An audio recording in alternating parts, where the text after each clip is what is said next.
Imagine a small settlement rising beside the quiet waters of the Tiber River, surrounded not by loyal allies but by rivals who spoke the same language, worshipped similar gods, and yet stood ready to fight. In the early centuries of Rome's history, long before it became the mighty Roman Empire, it was simply one Latin city among many in the region of Latium. The Latin tribes were not foreign invaders from distant lands. They were Rome's closest neighbors, culturally similar, politically independent, and fiercely protective of their territory. Competition over fertile farmland, trade routes, and strategic hilltops quickly turned cooperation into confrontation. As Rome transitioned from monarchy to republic around VC 9 BC, instability spread across central Italy, creating both danger and opportunity. Would Rome remain just another Latin town, or would it rise above its equals? These early conflicts were not merely border skirmishes. They were the crucible in which Roman military discipline, political strategy, and expansionist ambition were forged. The struggle against the Latin tribes would shape Rome's destiny and lay the foundation for its future dominance over Italy and beyond. In the early years of Rome's history, the roots of conflict with the Latin tribes were planted in geography and survival. The region of Latium was fertile but limited, surrounded by hills, rivers, and rival settlements. Rome, positioned strategically along the Tiber River, benefited from trade and access to inland routes. However, this same advantage made it a competitor. The Latin tribes were independent communities, each controlling its own land and resources. Though they shared language and religious traditions, unity was fragile. As Rome's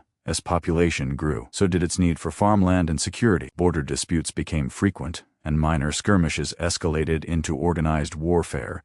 The fall of the Roman monarchy around VC 9 BC created uncertainty across the region. Neighboring Latin cities saw Rome as vulnerable, while Rome saw an opportunity to assert itself. These early clashes were not about empire but survival. Yet through these struggles, Rome began developing resilience, discipline, and a collective identity that would separate it from its neighbors and push it toward dominance in Latium. One of the most famous early confrontations between Rome and the Latin League was the Battle of Lake Regillus, traditionally dated around 496 BC. According to Roman tradition, the Latin League, supported by exiled Roman king Tarquinius Superbus, sought to overthrow the young republic. Rome appointed a dictator, Aulus Postumius, to command its forces in this critical moment. The battle, though surrounded by legend, symbolized a turning point. Roman soldiers fought in tight infantry formations influenced by Greek hoplite tactics, standing firm against a coalition of Latin forces. The Romans ultimately claimed victory. This triumph led to the Foedus Cassianum, a treaty establishing mutual defense and shared spoils between Rome and the Latin League. On the surface, it appeared to be a partnership of equals. In reality, Rome's influence steadily increased. The victory at Lake Regillus strengthened Roman confidence and reputation, positioning the city not merely as a participant in regional politics, but as a rising leader among the Latin communities. Following the treaty, Rome entered a period of strategic cooperation with the Latin League. Rather than destroying its neighbors, Rome refined a system of alliances. Latin cities agreed to provide troops during wartime, and in return, they shared in military spoils and protection. This arrangement strengthened collective defense against common threats such as the Volsci and Aequi tribes. However, Rome's political leadership and military organization gradually gave it greater authority within the alliance. Roman commanders often led joint armies, and Roman decisions increasingly shaped regional strategy.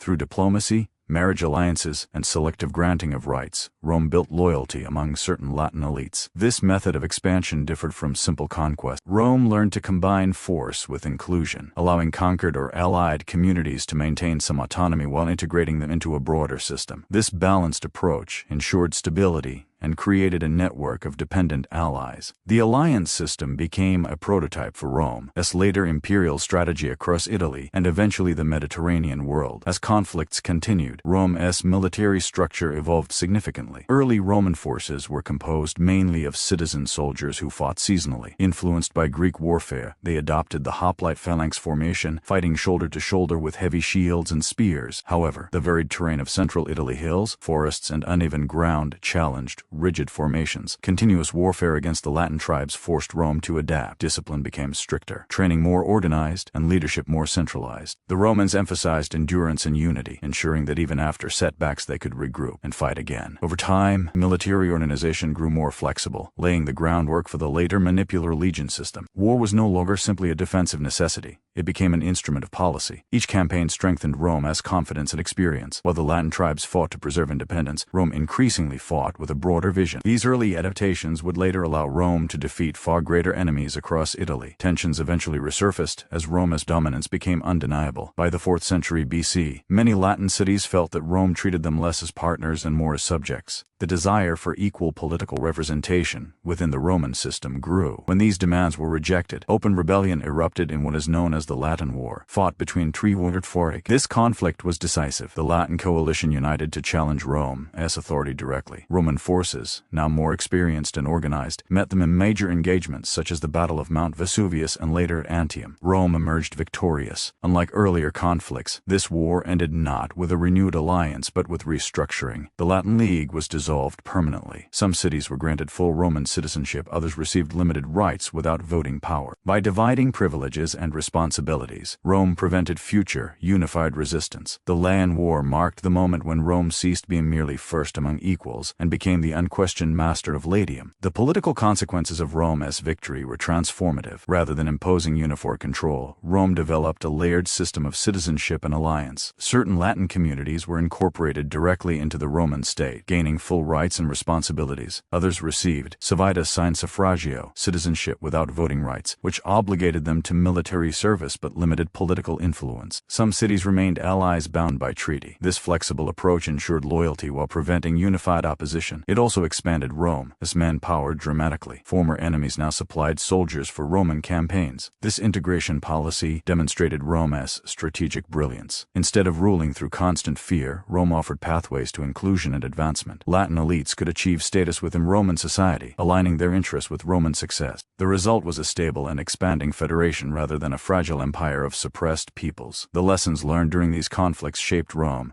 future policies across Italy and beyond, proving that assimilation could be more powerful than destruction. Socially and culturally, the conflicts with the Latin tribes strengthened Roman identity. Though culturally similar, competition forced Romans to distinguish themselves from their neighbors. Shared myths, religious practices, and language created a foundation, but military rivalry fostered pride and unity. Roman values such as disciplina, virtus, and loyalty to the state became central to civic life. Annual military service reinforced solidarity among citizens. Public offices and religious rituals emphasized collective responsibility. As Rome absorbed neighboring communities, its culture expanded but retained a strong core identity. Roads were improved to connect allied territories, and colonies were established to secure strategic points. Each victory was celebrated as proof of Rome's destiny. These social developments were not accidental. They emerged directly from the pressures of conflict. The struggle against the Latin tribes forged a mindset that saw growth as natural and leadership as justified. Rome began to perceive itself not just as a city, but as a rising power with a mission. By the end of the Latin conflicts, Rome stood transformed. What began as localized disputes over land and influence evolved into a structured system of dominance and integration. Rome controlled Latium not simply through conquest, but through calculated organization. The manpower gained from allied and incorporated cities strengthened its armies for future wars against the Samnites and other Italian peoples. Economically, control of central Italy opened trade routes and agricultural resources. Politically, Rome developed experience in governance over diverse communities. These achievements formed the foundation of Rome's expansion across the Italian peninsula. The early wars against the Latin tribes were therefore more than regional struggles. They were the training ground of an empire. Through conflict, adaptation, and strategic inclusion, Rome rose from one Latin city among many to the central power of Italy. The lessons learned in these formative years would guide Rome as it prepared to face even greater challenges in the centuries ahead. As Rome emerged victorious from its struggles with the Latin tribes, it stood no longer as a vulnerable settlement among equals, but as the dominant power of Latium. These early conflicts were more than wars over land or political influence. They were the foundation upon which Rome built its future greatness. Through battle, Rome learned discipline. Through alliances, it mastered diplomacy. And through integration, it discovered the power of inclusion over destruction. The defeat and absorption of the Latin cities provided Rome with manpower, stability, and strategic depth that would fuel its expansion across the Italian peninsula. What began as a fight for survival became the blueprint for empire. The systems of citizenship, military organization, and regional governance developed during this period would later be applied on a much larger scale. Before Rome challenged Carthage, conquered Greece, or ruled the Mediterranean, it first proved itself against its closest neighbors. In overcoming the Latin tribes, Rome forged not only its borders, but its identity,